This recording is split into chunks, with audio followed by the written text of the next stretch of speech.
प्रणाम मित्रों, अमित के स्टडी चैनल पर आपका स्वागत है। और आज की वीडियो में हम बात करने वाले हैं वर्ण विच्छेद की।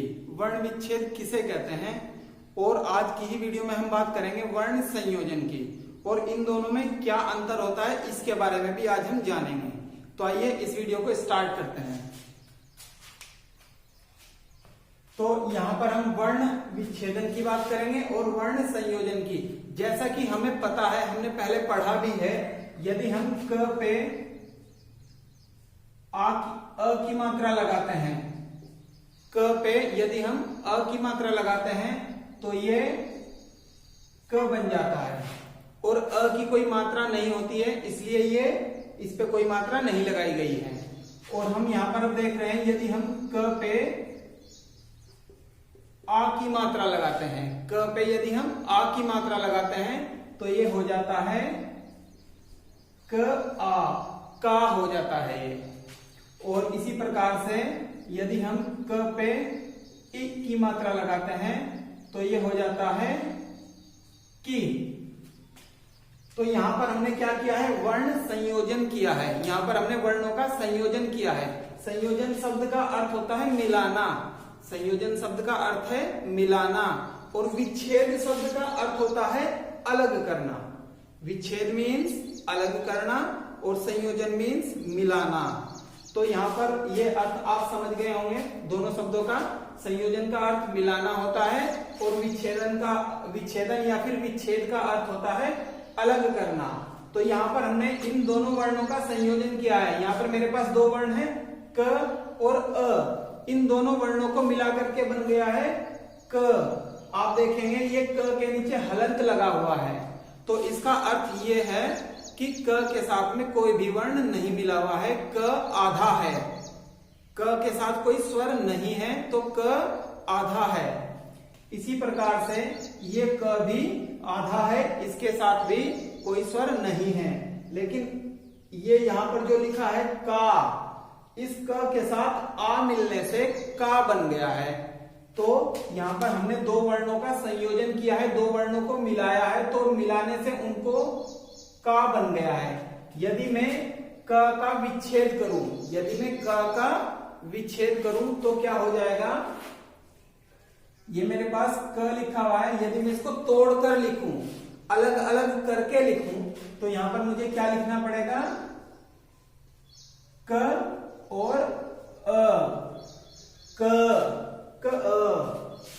क ये आधा होता है, जिसके साथ हलंत होता है वो आधा होता है। अब इसी प्रकार से यदि मैं का विच्छेद करता हूं, का विच्छेद कैसे करेंगे हम, ये क के साथ आ मिला हुआ है। इसी प्रकार से ये की है, की का विच्छेद कैसे करेंगे हम, क और ई, की। अब मैं यहां पर एक शब्द लिखने जा रहा हूं और इस शब्द का हम कैसे प्रयोग करेंगे, कैसे विच्छेद करेंगे, देखेंगे। यहां पर हमने लिखा है कमल, कमल, और एक शब्द और मैंने यहां पर लिखा है कमला, कमला, और एक शब्द और हम इससे लिखते हैं कमाल, कमाल। तो अब मुझे यहां पर इनका वर्ण विच्छेद करना है। ये मेरे पास यहां पर तीन शब्द लिखे हुए हैं और हम इनका वर्ण विच्छेद करने वाले हैं। देखिए वर्ण विच्छेद कैसे करेंगे। ये जो क लिखा हुआ है हमारे पास, ये क आधा नहीं है, पूरा क है। इसका अर्थ ये हुआ इस क के साथ कोई स्वर मिला हुआ है। तो इस क को हम कैसे विच्छेद करेंगे, क हलंत लगाएंगे, क आधा क है और इसके साथ अ मिला तो ये पूरा क हो जाता है। जैसे हमने यहाँ पर पढ़ा था क और अ पूरा क हो गया। और उसी तरह से क को यदि हम तोड़कर लिखेंगे, विच्छेद करके लिखेंगे, अलग अलग करके लिखेंगे तो ये ऐसे लिखा जाएगा। तो ये यहां तक क हो गया। उसके बाद है हमारे पास म। तो इसी प्रकार से म को भी तोड़कर लिखेंगे, म और अ, ये म हो गया।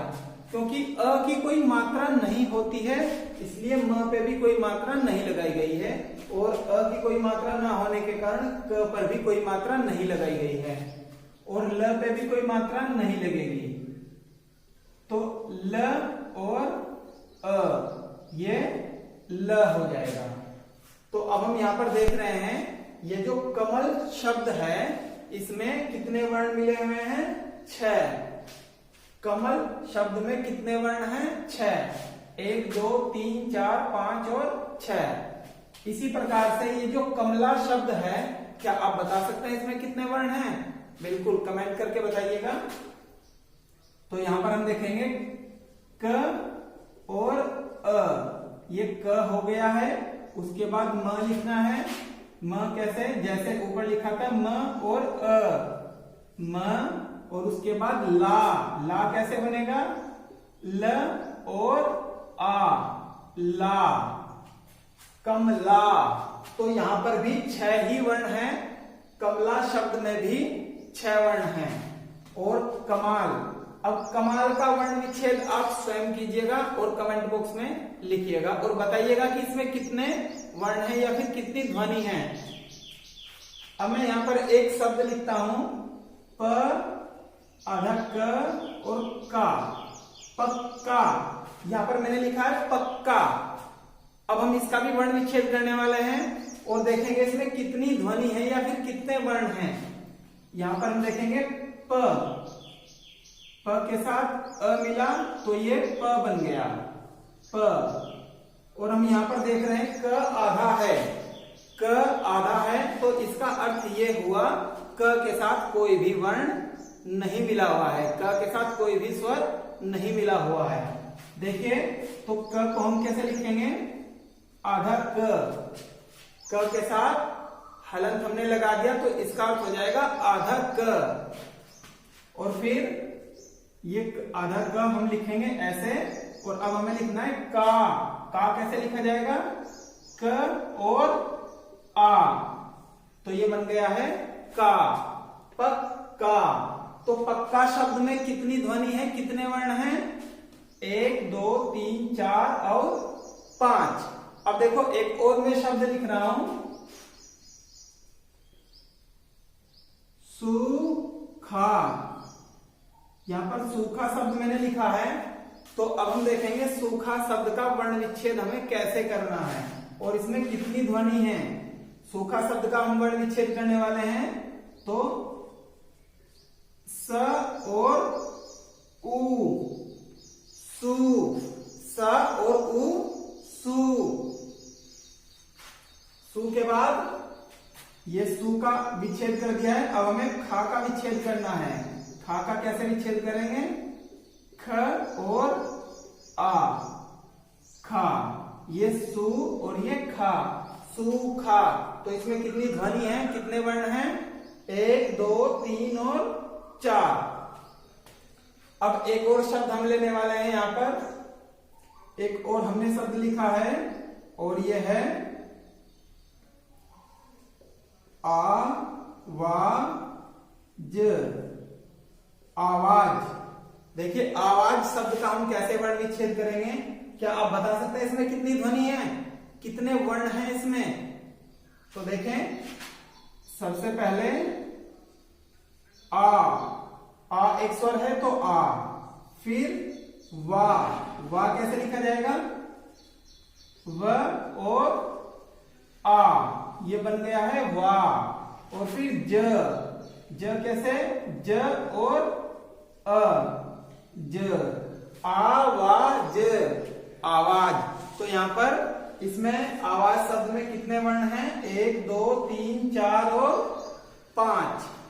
अब देखिए, अब हम यहां पर लिखने वाले हैं एक और शब्द, और यह है पत्र, पत्र। तो पत्र शब्द में अब हम देखेंगे कितनी ध्वनि है या फिर कितने वर्ण हैं। तो प कैसे बनेगा? प और अ, प, इतना तो प हो गया। अब हमें देखना है त्र शब्द हम कैसे लिखेंगे? त्र। तो ये जो त्र शब्द लिखा हो, त्र वर्ण लिखा हुआ है, त्र कैसे बनता है? त्र बनता है, इसमें आधा त है और र है और अ है। त्र शब्द में त्र, ये जो वर्ण लिखा हुआ है त्र, इसमें 3 ध्वनि हैं, 3 वर्णों से मिलकर के ये वर्ण बना है। ये संयुक्त वर्ण है, मिलाकर के बना है, तो संयुक्त मिलाकर के जो बनता है तो ये त र और अ, त र अ त्र। तो त्र को हम कैसे विच्छेद करेंगे? त आधा है और र भी आधा है और ये अ है। यदि हम र के साथ स्वर अ मिला देते हैं तो र तो पूरा हो जाएगा और त आधा ही रहेगा, क्योंकि त के साथ कोई स्वर नहीं मिला है। तो यहाँ पर हम देखते हैं पत्र शब्द में कितनी ध्वनि है? 1 2 3 4 5। एक बार फिर मैं आपको बता रहा हूं। ये जो त्र वर्ण लिखा हुआ है त्र, इसमें आधा त है और र पूरा है। त आधा है और र पूरा है। र पूरा क्यों है? क्योंकि र के साथ स्वर मिल गया है। जब किसी वर्ण के साथ में स्वर मिल जाता है तब वो पूरा हो जाता है, और जो स्वर उसके साथ मिलाया गया है उसकी मात्रा लगाई जाती है। जैसे यदि मैं आपको यहां पर बताऊं त्रा, तो त्रा को कैसे करेंगे हम विच्छेद? आधा त और आधा र और आ, त्रा। तो इसमें हम देख रहे हैं ये र तो पूरा हो जाता है और इस पे आ की मात्रा लग जाएगी, क्योंकि आ की मात्रा होती है और अ की मात्रा नहीं होती है। तो यहाँ पर र के साथ अ की मात्रा नहीं लगी थी, क्योंकि अ की मात्रा होती ही नहीं है। और ये त आधा है, तो आधा त और रा पूरा तो बन जाता है त्रा। तो यदि हम इन दोनों को मिलाकर के लिखना चाहें तो ऐसे लिखा जाता है। आधे त और रा को हम यदि मिलाकर लिखते हैं तो कैसे लिखा जाता है? ऐसे, त्रा। देखिए इसी प्रकार से मैं आपको त्रि भी बता देता हूं। ये लिखा है त्रि। त्रि को मैं कैसे विच्छेद करूंगा? त्रि को, तो इसमें हम देख रहे हैं आधा त है और आधा र है और इसके साथ ई की मात्रा, इसके साथ मात्रा लगेगी ई की।